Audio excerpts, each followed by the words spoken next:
There have been a lot of YouTube videos about Elliot Rodger, a lot of them, and this will be my fourth one so far. But anyway, today I'm going to talk about Elliot Rodger's mental state. Elliot Rodger clearly had a sense of entitlement, and that can be linked strongly to his narcissism. And he also did not understand social interactions well at all. That much was obvious. And the third component was also his resentment for humanity and his misanthropic views. And I see him falling in line with several diagnoses.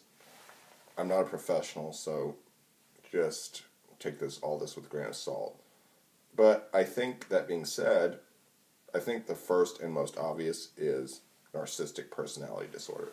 This guy was in love with himself and believed everyone else should recognize and love him too. And it made him very angry when they did not do that. He also seemed to lack empathy and had a grandiose view of himself, the sense of entitlement. That's all consistent with narcissistic personality disorder. And two, we can also go into autism spectrum disorders because, he didn't understand social interactions at all. He didn't understand that he was supposed to approach women. He never once asked a girl out throughout his entire manifesto. Really more of an autobiography, but he called it a manifesto. But anyway, he also was said to have liked to wear the same clothes on different days, and he would always, have his plate set up just a certain way when he was younger. He'd wear the same clothes for a few days and all that. He also, if you look at his autobiography, it is very, very repetitive, much like an autistic person might write. And also, there's also it's like, back to narcissistic personality disorder, he wanted significance in his life, and there's also schizoid personality disorder, which is where he basically takes pleasure in few, if any, activities. They aren't very social at all. They often stay secluded. They're often recluses and things like that. And then we come up to depression, which he, again, very obviously had. And not only that, there is just a whole slew of other things that could come into it, such as avoidant personality disorder, like really shy and all that, and lacking in self-confidence.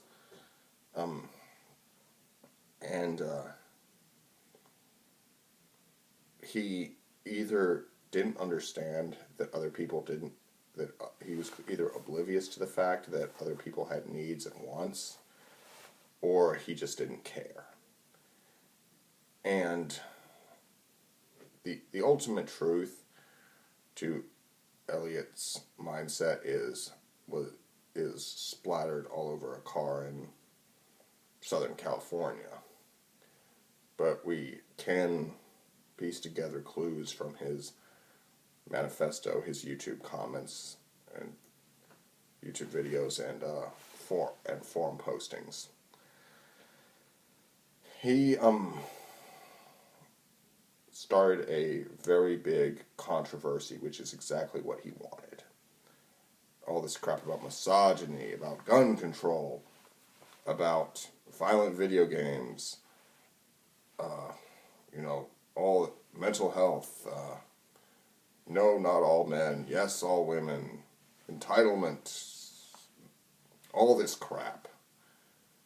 And he he really, really was terrible. He sucked ass at killing people, okay? There are so many spree killers who got way worse, who did way worse than him. James Holmes, Adam Lanza,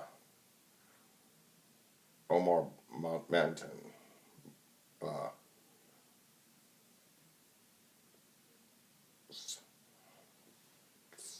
Stevens, Paddock, and that's not to mention Charles Whitman. All of those people killed way more people than him, and also wounded a great deal more too. Yet, Elliot Rodger is so well remembered, and that's about the only thing that was successful about his massacre. He wanted to be relevant. He wanted to be the center of attention, and he found that killing a bunch of people in a very public way would be the easiest way to do that. And he wrote the manifesto. He made all these YouTube videos, knowing that everybody who ignored him would just be giving him his undivided attention. I mean, he may have been he was a blip on a lot of people's radar screens. I mean, he was just noise in the background. But now, it's like, he's burned into their memories for the rest of their lives. And, all of this stuff is like,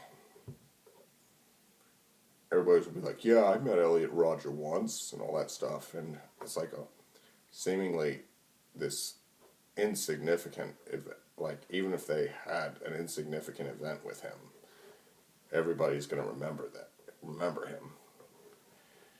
And, it's just, that's exactly what he wanted. The only thing he couldn't do the day of Retribution, right? Watch my video about it. It was just a complete and total failure on his part on a tactical level.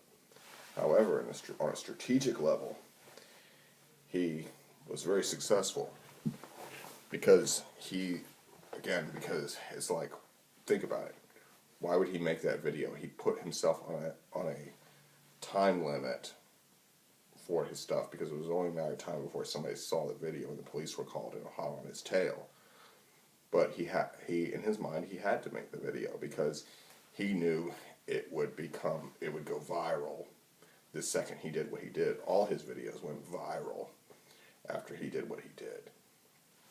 And what he wanted was recognition. And again, that goes very much into his whole narcissistic view of life.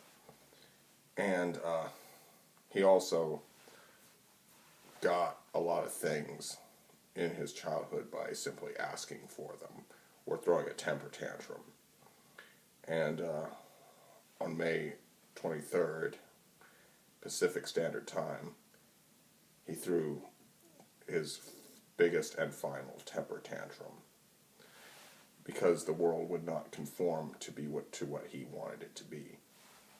Because remember, in his mind, he's the supreme gentleman, the true alpha male, and even went as far as to call himself a god. And when his thinking is like that, why shouldn't he be the center of attention? He's right, the whole world is wrong. And he saw himself as righting a wrong. He even said so in his autobiography or manifesto.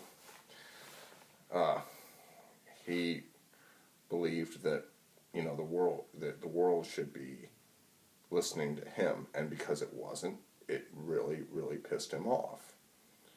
And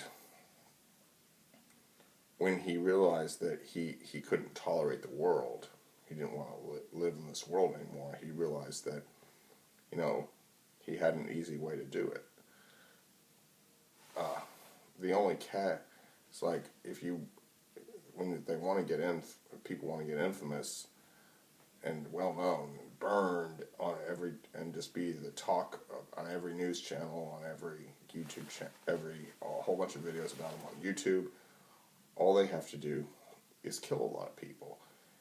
And the only catch is you will die or go to prison forever and ever and ever again, and get pounded in the ass forever and ever and ever.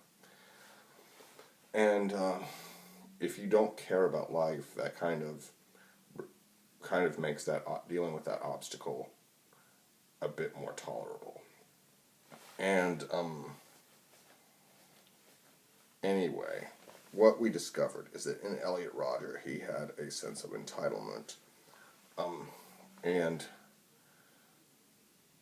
these things are probably only going to get worse as time goes on, because everything, like, from culture,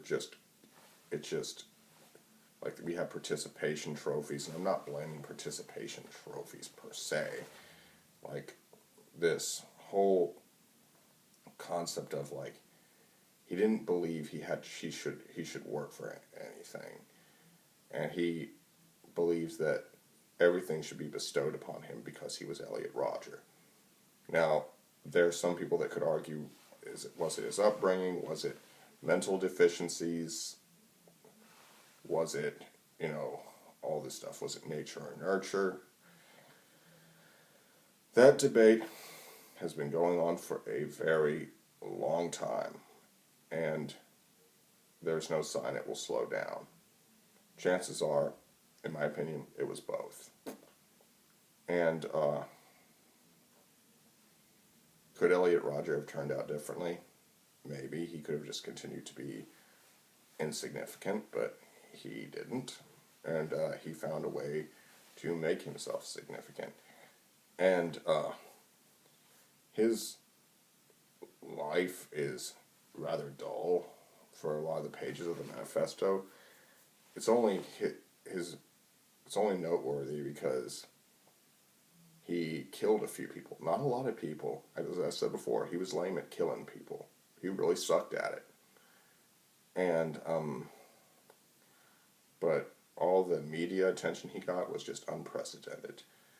I mean, never before has a spree killer killed so few people and gotten so much attention. And he started a whole moral panic, and man, this is exactly what he wanted to accomplish. And he succeeded by becoming notorious. And anyway, thank you for watching my video. Like, comment, share, subscribe, and if you can, leave a donation. Peace.